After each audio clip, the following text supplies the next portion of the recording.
My Plappernauts, thanks so much to Warren and everyone on Feedback Friday for the kind words and feedback for my mix of this lovely song. In this video, I'm going to give a bit of an overview of my process and the choices I made from reworking the drums and instruments to match. So let's crack on. So as you can see, I've got my sort of master chain going on up here. I actually stole this from Ken Sluter, who did a video in the lessons section on the Academy. If you want to go check it out, I find the way that he does this really good. Is really good. Gives me a lot of flexibility. I can add my master chain inputs. Master chain inserts here, and then use other things like monitoring for LUFS on the print channel, but then on the actual monitor channel and monitor track, I can have things like my Abbey Road Studio 3 and sort of the spectrum analyzer and sonar works without actually having to remember to turn them off or on or bypass them when I'm actually bouncing the track. So, process, I tend to sub pretty much everything. I'll usually sub my kick and snare, bass, guitars, be it acoustic and electric, I'll usually sub them separately, and then keys like piano and all that sort of stuff. And as you can see, like I'll sub toms and all of the individual instruments of the drums as well. So as far as actually setting up my session, I like to color code things. So drums for me are brown, and then where are we? If we go down to things like percussion is purple, because P for percussion, and then bass would be blue, obviously B for bass. And then guitars, green. I'll use different flavors of green for acoustic and for electric. Electric tends to be a bit more sort of vibrant neon green, just because of the style of the instrument. Keys and piano will be sort of that orangey kind of color. I guess don't ask me why. It's that sort of, for me, it's that kind of mid-rangey, verging into the high-end sort of color, and then things like strings, as we can see here, bells and whatnot. So there's quite high-end stuff. Yellow, because for me yellow's quite a toppy kind of color. And then vocals, red. Vocals, especially in a lot of the music that we do here, tends to be obviously the most important instrument. So red, super in your face. With BVs, a slightly different flavour of red. All of these sort of vibrant fuchsia are the FX channels. I like them to stick out so I can easily find them quickly as I'm scrolling through. So yeah, I tend to work on my laptop. It's quite a small screen, so yeah, the color coding really helps me when I'm scrolling through stuff really quickly. So the drums on this track. So as I said, I rebuilt the drums. I really liked the drums. The original rhythm section was really great, especially the parts, but it was a stereo stem track. And my reference for this was really when I first heard it, the Cardigans Carnival track. There is Feist as well, is used as reference for this. But yeah, I really like that kind of carnival, sort of summery 90s kind of pop stuff, which was great. It was really good. So yeah, just wanted a bit more action in the drums, but I really wanted to kind of go for that slightly older sort of sound, much more tape driven. So I redid the drums in Reason, because you can use it as an instrument, which is awesome. And one of the great things about Reason, and I'm sure you can do this in Pro Tools, but I'm a bit of a noob, I guess. I haven't really worked that out yet. Is with Rex files, I can go in and shift a lot of the actual individual elements of the Rex files to retime some of the loops and all of that sort of stuff. which I did. I found a really nice loop that I like that feels very much like sort of a jazz kit, simple, bass drum, snare, hi-hat. Yeah, just really simple, and I really liked it. So I went in, grabbed that, and found a few different versions of it. And as you can see, I've got one with just basic hat and snare, and then sort of a side stick, and then some fills that I used as well. And across those, I really like the old API plugins, so I use a lot of that, and then just good old Bomb Factory. So yeah, sort of fairly classic kind of, I don't know, what time would that be? Yeah, so 9:10, 9:15 kind of setting.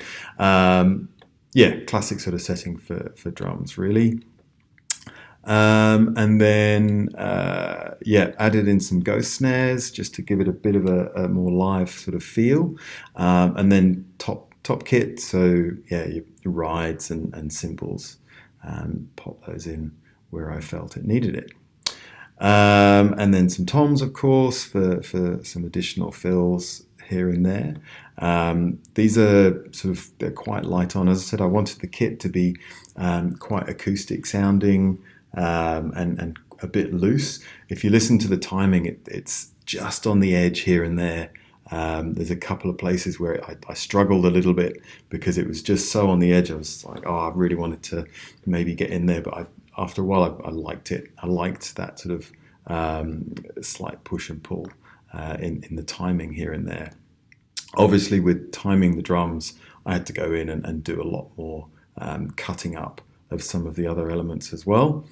And across the toms, a lot of QuickTech EQ, as well as some SBL Transient Designer to try and get some attack on the front of them. What else have we got here? Yeah, a lot of Kramer tape to give some dirt.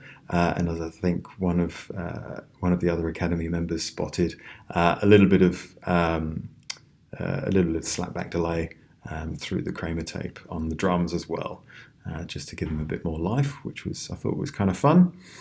The reverb is just a H-verb for a bit of room, a bit of space, which is nice. I like the H-verb. Then the middle eight. The actual inspiration was sort of a David Gray kind of style, a little bit of a bit more electro kind of loop with the middle eight. I did struggle a bit with the sub bass or the sub kick, in that I wanted to get much more of a tone on the sub kick, and I think I sort of got there, but I still think there's a little bit of extra work to do on that piece. Obviously, adding the low air for sub bass, and yeah, just I had to try a few different samples to get that in, and then yeah, using the new Realm, however you pronounce that. Apologies, but which is from I think it's Arturio. I forget. Oh, Native Instruments. There you go. It's kind of cool. It's got some good little effects in it, and some interesting kind of modulation going on. I really like spring reverb, and I like the effects of spring reverb. So yeah, I'm a bit of a sucker for those sort of slightly weird kind of reverb sounds. And as I said, that David Gray kind of vibe with the electro loop, yeah, this kind of electro loop thing going on here. And then adding a snare in there with some slightly bonkers delays going on through the Echo Boy, which is fun. And then yeah, the sub kicks as well. If you hear that hiss, that's my fan on my laptop starting up, which is yeah, awesome. Cool. So then yeah, dumped a whole bunch of percussion in there as well. I used the tambourine from the original track, but yeah, as you can see, had to do a lot of cutting up and retiming there, and then added in a few slightly odd reverse shakers to create a bit more movement, which I thought was fun. And then, yeah, for some ear candy, I kind of like to use percussion for a lot of ear candy, doing weird stuff on the outskirts of your hearing and trying to create some back and front space as well as left and right space. So yeah, using a lot of panning and reverse type weird effects, things like that. Where are we? So yeah, so and then on the tambourine, using a ping pong delay to give it that sort of ear candy, what's going on left and right as well. And then on the bass now, yes, I think as Warren mentioned, the bass is fantastic, really, really good. There's some really interesting parts in there, lots and lots of choice about how you use it and what you use out of it. Essentially, I've used the T-Rax equalizer, so using the DI more for the bottom end because it tends to be a bit more controlled. And then using the amp for a bit more of the attack and the top end and character of the bass, which was fun. And yeah, Kramer. So again, a lot of analog. I tend to use a lot of analog emulation. That's just the kind of the sound I like. And then yeah, a fair bit of automation here and there, picking up little accents and whatnot of the bass, which is cool. Playing phenomenal and that stuff. Yeah, so on the bass, I've also subbed both the DI and the amp into its own subchannel, and across that I've got the Omnipressor, which I purchased recently when it was on sale. Crazy piece of kit. This is really nuts. I'm actually using this function setting again. I know I haven't really gotten into testing every little piece of this. Just sort of stick it on and see how it works and what goes on, and yeah, hopefully the preset's good. It's this smooth bass LA, but this is a brilliant device. I'd strongly recommend having a go at this one.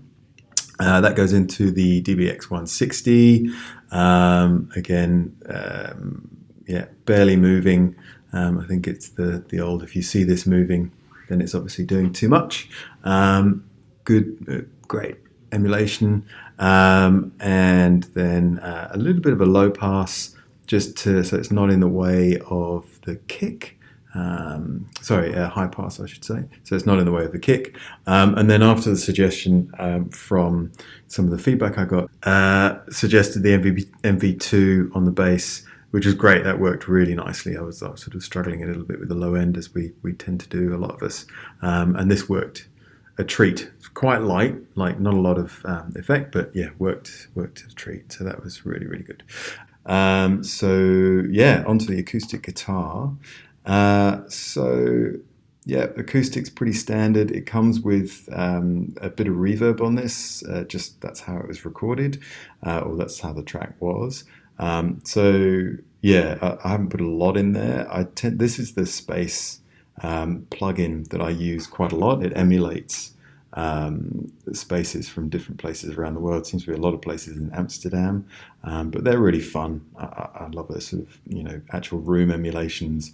You got a whole bunch of choices. This is just a standard plugin with Pro Tools, but it's pretty fun. There's some really interesting stuff in there, and you can get to play with that. It's cool. I really like that for a lot of acoustic instruments, like guitars, acoustic guitars and strings. It's got some really nice things in there.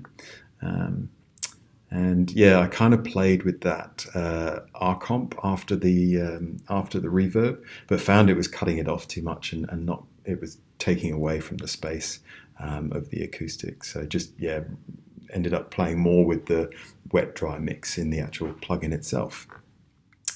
So then the piano, again, didn't do a whole lot to the piano. I think more from that sort of giving it some warmth with the Fairchild, the T-Rax Fairchild 670 emulation.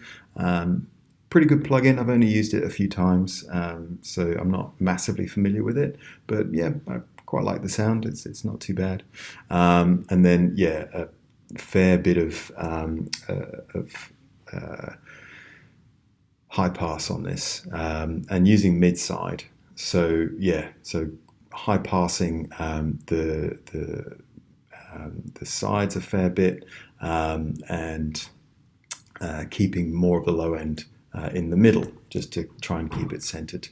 Um, so yeah, I think it worked quite well. Using a bit of automation here and there, particularly around the solo for that. I actually do some panning automation as well, to sort of make it stick out when you come to the solo, so it becomes a bit more centered at that particular point. If I can put that there, yeah. Cool. And then the Celeste. So for me, the Celeste is pretty much one of the stars of the song. It's got some really lovely parts. So yeah, and it sounds great. It's got a reverb on it already. It's quite sort of ambienty. So did very little to that. Just a bit of the API, cutting some of that low end again, just to sort of, so we don't get too messy in the low mids. But it's a lovely sound. So I try and make a lot of use of that in partnership with the bells as well, which I'll come to in a sec. The strings are fun. I think, I really wanted to use this Super VHS plugin. It's a lot of fun. It's got some really strange things in there. So yeah, I kind of automated that and how that works. And then going into the R plate from Arturia for that, which is, yeah, it's great. Nice little plugin. Again, only just got that, so just started playing with it. It sounds good. I quite like it. And yeah, some automation there as well on some bypass, and yeah, some volume automation. The bells are really fun. I like these again for ear candy. I put them through a roto speaker, just the Avid Pro Tools roto speaker plugin, just to make them sound a bit weird. And that pans them left and right as well. That worked out really nicely. And yeah, rather than sort of giving them their own reverb, try and use something like the acoustic guitar reverb, so it sort of glues things together a little bit better. So the vocals used Warren's thickening trick with the H3000 plugin that I've got from Eventide, which is awesome, so get it if you can. And I had to time adjust. Fortunately, it looked like it was just a single a single time adjust after I'd already cut up the vocals and repositioned a lot of them here and there. The vocals on this track, the stems or the tracks actually got reverb on it already, so I've had to cut a lot of that stuff out, so it wouldn't create confusion with the reverbs that I wanted to put onto it and the effects I wanted to put onto it. I also used a whisper track, so created one using Mondo Mod. And that works really nicely. It just gives her a lovely breathy sort of feel. It's very low. All of these are quite low, I think, as with anyone in the Academy that's come across these sorts of vocal effects. They just add something, but you really don't want them too loud. But yeah, they sound lovely. Really gives a great effect to the vocal. I also, in the choruses, added my own double track. So I tend to just grab like chorus 2 and put that under chorus 1 and then cut it up and move it around to give a bit of extra thickening and push that vocal a bit further. I think a fair bit of automation here and there with a few phrases, just to kind of pick them out and push them up a bit. For the vocal channel chain, so I've started using the S-sibilance from Waves a fair bit. I find it's quite good. You can get pretty accurate with it, which is super handy. And then Pre-Tech for that sort of warmer EQ, going into the old Bomb Factory, which is great. I'm obviously old school engineer, so I quite like the old 1176 style, and the SSL channel as well. So high passing using a bit of compression for this as well, and cutting out some of the low mids there as well, as you can see around that sort of 350. And then going into the old LA2A emulation from T-Rax. It's great. Again, nice sounding emulation. Pretty new to this one, so haven't used it a lot, but sounds good. Quite happy with that. And where are we?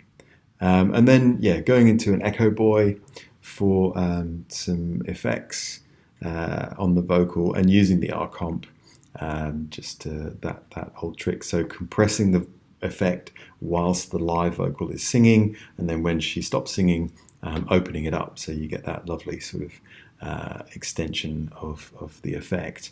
I do that trick a lot. I think it works really, really well. I really like it. Then for the BVs, so this was all one stem.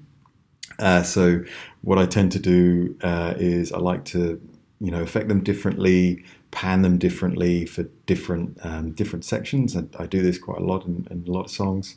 And so I'll tend to just cut them up, put them on duplicate the tracks, and treat them differently in different ways. On this one, I've got the old soft tube saturation knob. This is pretty cool.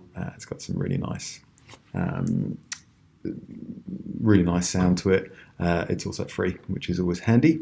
And the old crystallizer, which is kind of cool. That's a great little piece of kit. And again, similar sort of story with the BVs, and that compressing the effect whilst the actual main vocal's singing, and then letting it out once they stop, just to give it that tail, which is lovely. And on the BVs, similar sort of vocal chain. I am a massive fan of Valhalla vintage reverb. I use this a lot on a lot of things. I think it's really great. If you want to spend a little bit of money on a really versatile, useful reverb, I would strongly recommend this.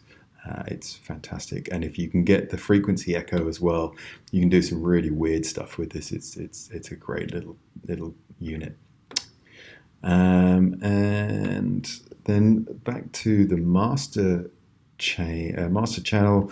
Just the SSL bus. Pretty light compression. On the master channel, I tend to just use as very light, just to control it, so we're not hitting things, and just to have it quite subtle. I prefer to, if I want to smash something on the master channel, I'd rather do that in mastering, just to give me a bit more flexibility, really. I know Warren sort of made a little bit of a face when I said that I had the Ozone 9 on this. I'm only using it for the limiter, just as a ceiling, just to make sure that it catches any peaks and troughs. And the equalizer is just a tiny bit of top end. I got a bit lazy very near the end, where the top end was just irritating me a little bit. So that's just around the 7.5K, just half a dB. It was just just wanted to bring that down a little bit.